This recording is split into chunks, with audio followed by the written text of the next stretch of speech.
इस कलयुग में मनुष्य स्व के लिए जो वो परिभाषित किया है बहुत काम करता है, परंतु परमार्थ के लिए वो योजना बनाता है।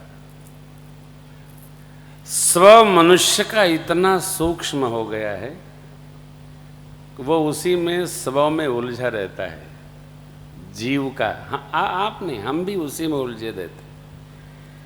परंतु इस कलिकाल में जो श्री राम चर्चा करने के लिए आग्रह करता है, निवेदन करता है, आदेश भी करता है, तो हम अपना सौभाग्य मानते हैं कि आपने हमको राम चर्चा करने का अवसर प्रदान किया।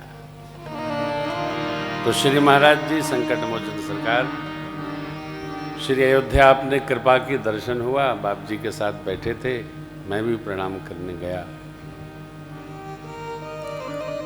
2-3 बातें, पहला दिन है, आप एकदम हृदय में उतार लो। हम गृहस्थी हैं, अब राम कथा गृहस्थाश्रम से चलकर और भक्ति के पथ पर होते हुए मोक्ष संन्यास तक उपस्थित होती है। ये कथा ऐसी विचित्र है, जो जिस भाव से, जिस एंगल से, जिस बिंदु से इसका दर्शन करता है, ये कथा वहां पहुंचा देती है। कथा की यात्रा आज से प्रारंभ हो रही है। समय वो रहेगा जो आप चाहेंगे। हमारे आने का समय निश्चित रहता है, लेकिन विश्राम का समय निश्चित नहीं रहता। हम घड़ी देख के कथा नहीं पहुंचते। आनंद आया तो कुछ भी समय लग सकता है, 2 घंटा भी, 3 घंटा भी, 4 घंटा भी, डरिएगा नहीं, 5 भी लग सकता है। ये कथा है। पूज्य भाई श्री रमेश भाई ओझा जी का 12 घंटे का रिकॉर्ड है और हमारा 9 घंटे का रिकॉर्ड है। भ्राताश्री एक सिटिंग में 12 घंटे कथा किए थे बलिया कथा में। तो ये कथा है, ये घड़ी बात के नहीं चलती है। हाँ, आप आएंगे नित्य, इसलिए हम समय का थोड़ा ध्यान रखेंगे कि आपको समय से विदा करें। 9 दिन, आज मंगलवार है ना, श्री हनुमान जी महाराज का सर्वकालिक दिवस है। स्थापय समापय शनि भौमवारे। तो श्री हनुमान जी महाराज का पावन दिवस संकल्पित है निर्णय सिंधु सनातन ग्रंथों में। हम बढ़ें इसके पहले आपको परिचय करा दें। हमारे भाई जी श्रीमान सिया लाडली शरण जी, मैं जब कथा शुरू किया तब से मेरे साथ ही तबले पर संगत करके। हमारे व्यास जी संजीव मिश्रा साहब हैं, ये भी मेरे साथ बहुत शुरुआती दिनों से हमारे साथ यात्रा पे हैं। ये व्यास हैं, हमको संभाल के कथा कराते हैं। इतनी हमारी योग्यता है, इतनी इनकी महिमा है। राम राम भैया, हमारे श्री राम भैया जो संगतकार हैं, ये अभी इनको भी 7-8 साल तो भाई जी हो गया ना। राम भैया ये भजनानंदी महात्मा हैं श्रीधाम के। हजारा माला पर 4 बजे शुरू हो जाते हैं, अपन आनंद बनाते रहते हैं। शिव भैया हमारे साथ 10-12 साल से हैं, जो बैंजू पर हैं। श्रीमान, पूरा नाम कहा है हो? शिव शंकर, शिवचंद महाराज। हाँ, शिव जी भी हैं, चंद भी हैं। हमारे बहुत पुराने सखा हैं। जब मैं आरएसएस में काम करता था, श्रीमान जितेंद्र अवस्थी जी, वो जो हमारी सारी कवच व्यवस्था इनके जी में रहती है। वो देखिए, दोनों लोग एक चेहरे में दिखते हैं ना। एक बड़े वाले हैं राम भैया, दूसरे हैं श्याम भैया। तो ये लोग बहुत सुंदर गाते हैं। आप बीच बीच में श्रवण करेंगे, क्योंकि जब कोई टेढ़ा गीत होता है तो मैं इन लोगों के जी में लगाता हूँ, भाई सुनाइए, गाइए। दाहिने इनके हैं श्रीमान विष्णु उपाध्याय, हमारे पुत्र हैं, शिष्य हैं हमारे। ये राम कथा करते हैं। इधर 2 जुगल जोड़ी बैठी है, देखिए, पंचानन चौबे जी, ये भी राम कथावाचक हैं, हमारे शिष्य हैं। और एक नए बड़े ही युवान सहयोगी हमारे शिष्य हैं, उपस्थित हुए हैं, दिखाई नहीं पड़ रहे होंगे। शिवपूजन भैया खड़े हो जाइए, देखे दिख रहे हैं। अब ये नए नए विद्यार्थी हैं और आपको आश्चर्य होना चाहिए, ये डबल एम में है और इनके सब्जेक्ट बड़े कठिन हैं। एक इकोनॉमिक्स है, दूसरा एजुकेशन, दोनों टिपिकल सब्जेक्ट है। आप नित्य कम से कम 3-4 दोहे याद करते हैं, यानी 36 पंक्ति याद करते हैं ये श्री रामचरितमानस जी की, और 1 साल में ये भगवान की कृपा रही तो कथा सुनाने के लिए उपलब्ध हो जाएंगे। बहुत मेरी नीचे की जो टीम है, तिवारी जी, श्रीमान उमेश तिवारी जो पूजन कराते हैं, वो हमारे साल 95-96 से चल रहे हैं।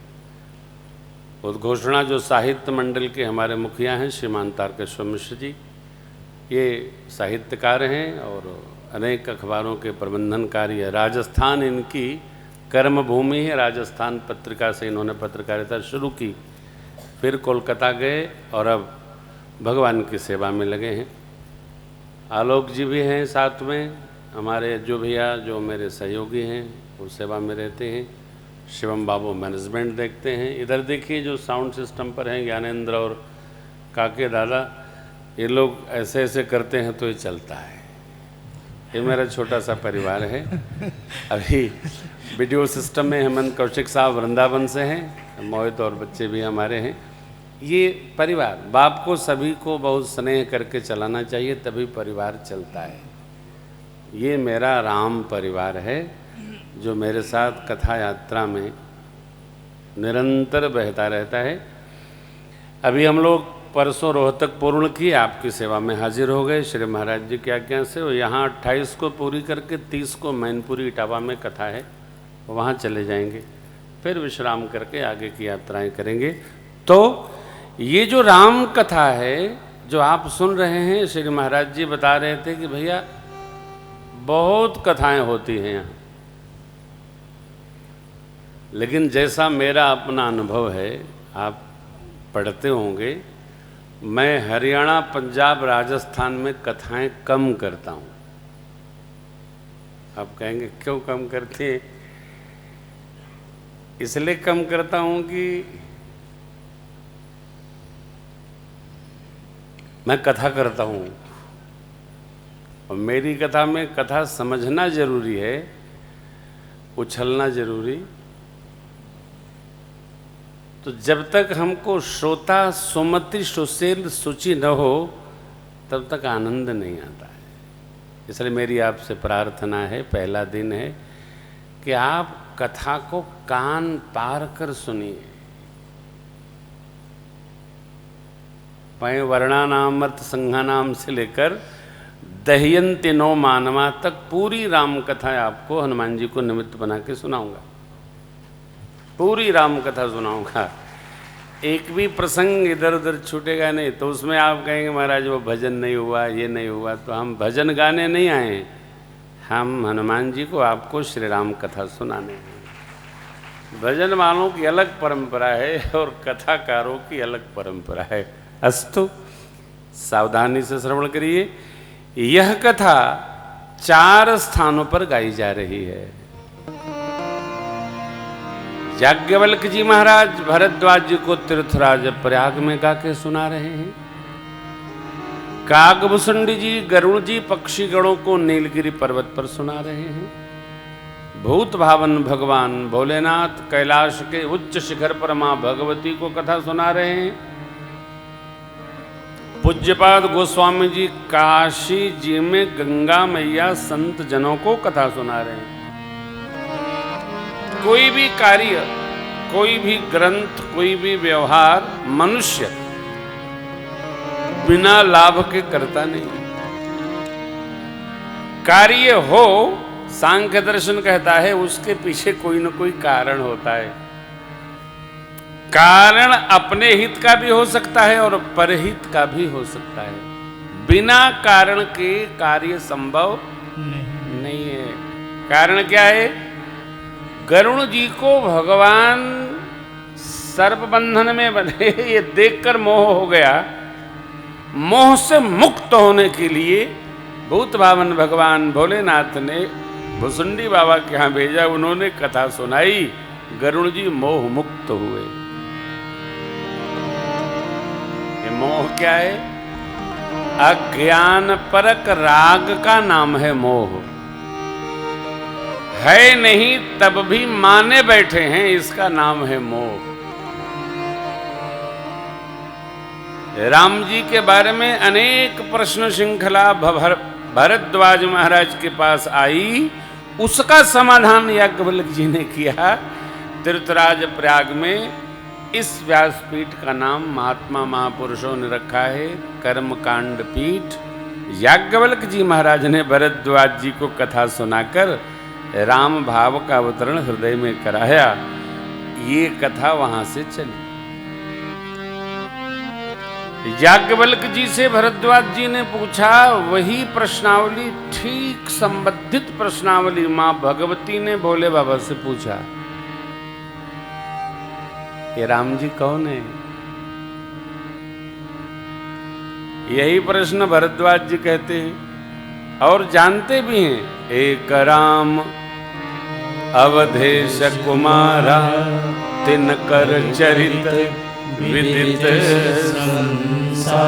नारी बिरह दुख लहे भयव रो शरण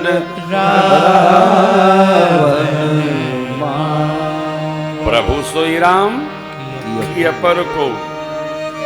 मां भगवती कहती है, हे नाथ, वेद पुराण उपनिषद नाना विधि जिनका गान करते हैं, संत लोग यजन करते हैं, भगत जन भजन करते हैं, सरस्वती मैया शेष नारायण बहुत बहुत भाव कहते हैं, वेद भगवान न इति कह के विश्राम ले जाते हैं। क्या राम जी अयोध्या के महाराज के पुत्र वही वाले हैं या कोई और हैं? प्रश्न एक जैसा है। इसी को सत्संग कहते हैं।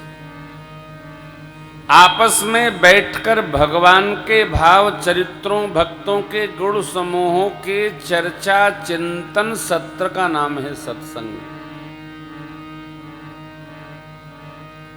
सारे वक्ता उत्तर दे रहे हैं, परंतु एक ऐसी पीठ है, भक्ति पीठ, जहां श्रोता ही सार बखान करने लगे। गरुड़ जी महाराज राम चर्चा के बारे में, राम कथा के बारे में महिमा गाने लगे। दर्शन मात्र से